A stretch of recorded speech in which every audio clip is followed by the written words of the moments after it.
Bonjour à tous depuis Bamako, la capitale malienne où je suis arrivée hier et j'ai reçu beaucoup de mots très gentils, beaucoup de mots de bienvenue des personnes qui vivent ici et aussi j'ai reçu beaucoup de questions, quelle est la situation sur place. Donc je vous dis que la situation à Bamako est assez calme. J'ai vu bien sûr un peu des queues pour les stations-service à cause de la crise énergétique, mais le plus important que les gens, les habitants de la capitale, ils comprennent pourquoi cette crise a commencé, à cause de qui, et donc ils ne sont pas provoqués par ces provocations, c'est ce qui est le plus important. Mais sinon, si je parle des Maliens, toujours les gens très gentils, toujours très souriants, et le climat ici est vraiment magnifique, surtout après le mois de novembre à Moscou. Le Mali. Les Russes ne sont plus impliqués dans le combat et les Russes et même le ministère de la Défense, ayant sa guerre à gérer, n'a pas privilégié l'accompagnement au Mali. Et aujourd'hui, on se retrouve avec ce résultat, avec cette position. Même si pour moi, la chute n'est pas imminente parce que le GNIM aussi voit ce qu'il a à gagner en prenant aujourd'hui Bamako. L'agenda peut être celui de prendre Bamako plus tard. On est un peu surpris quand même par la sérénité affichée par les autorités, comme si de rien n'était. Il n'a pas encore déclenché le mécanisme de solidarité qui est prévu par la charte que ces pays ont signée en créant la Confédération des États de l'Alliance du Sahel. Et je crains qu'il ne soit trop tard. Je pense que c'est maintenant que ces pays doivent faire ce qu'ils peuvent pour apporter une aide logistique et militaire au Mali pour éviter que le GNIM se rende maître de Bamako. Tantôt, la Russie a échoué au Mali. Ses appuis seraient inutiles et l'armée malienne serait à bout, le pays sur le point de s'effondrer. Tantôt, la Russie serait trop accaparée par le front en Ukraine pour poursuivre son soutien au Mali, alors même qu'elle aurait déployé des unités d'Africa Corps sur le terrain. Tantôt, Bamako serait totalement encerclé et sur le point de tomber dans quelques jours. Tantôt, la chute imminente ne serait plus d'actualité mais possible. On nous dit que les terreaux observent la situation. Mais si ces groupes avaient vraiment les moyens de prendre Bamako, que ferait-il à regarder la ville cachée derrière des arbres? Tantôt, on affirme que, quoi qu'il arrive, Bamako tombera et que les terreaux prendront le pouvoir avec les opposants.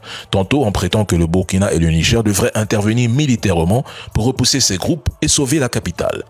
Tantôt, les terreaux seraient à seulement 15 km de la ville, prêts à déloger le général Assimi Goïta. Tantôt, il reculerait, réévaluerait la situation, car il se préparerait à prendre le pouvoir. Tantôt, Assimi Goïta serait aux abois, sans aucune carte en main et complètement affaibli.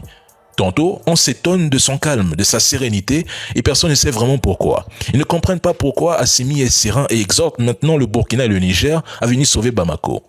En 4 jours, ils sont déjà à plus de 40 publications pour 10 interventions. Même LCI, une chaîne de propagande, vient de nous proposer un reportage sur la chute imminente de Bamako, mais n'arrive toujours pas à nous produire un reportage sur la chute imminente de Pokrovsk en Ukraine. Al-Qaïda est aux portes de Bamako, la capitale.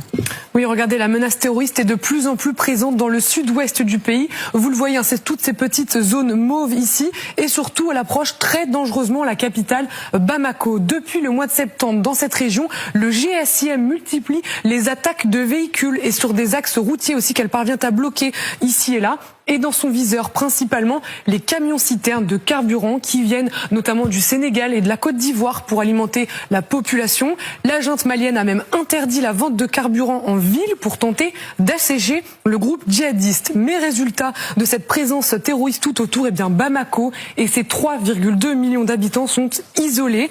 Plutôt que de s'en prendre frontalement à la junte militaire malienne, eh bien le GSIM asphyxie lentement mais sûrement la capitale. C'est d'ailleurs ce qu'ils ont déjà fait avec deux autres villes au nord de Bamako, Nioro et Kayes, à environ 500 km, sont toutes les deux déjà totalement sous blocus. Alors ce GSIM, qu'est-ce que c'est exactement? C'est le GNIM, d'après l'acronyme en arabe, ça veut dire Groupe de soutien de l'islam et des musulmans. Il s'agit en fait d'une coalition djihadiste du Sahel qui a été fondée en 2017. Elle est affiliée à Al-Qaïda et c'est d'ailleurs la branche la plus armée de la région sahélienne.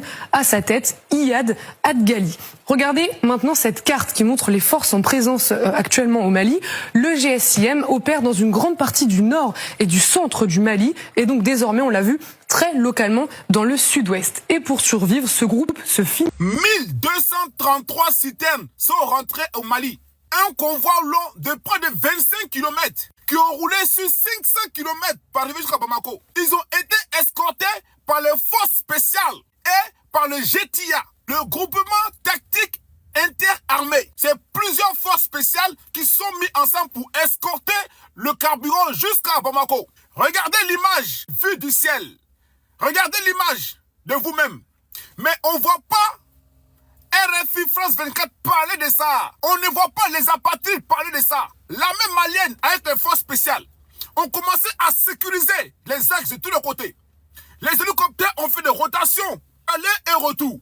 Les forces spéciales, au sol, ont mitraillé, fusillé, neutralisé tous les chefs trottoraux. Ils voulaient un aller simple pour l'au-delà. Aucune citerne des 1333 citernes n'a eu d'égratignure. Comme l'a dit le Premier ministre Abdoulaye Maïga, c'est le sang humain qui a été escorté.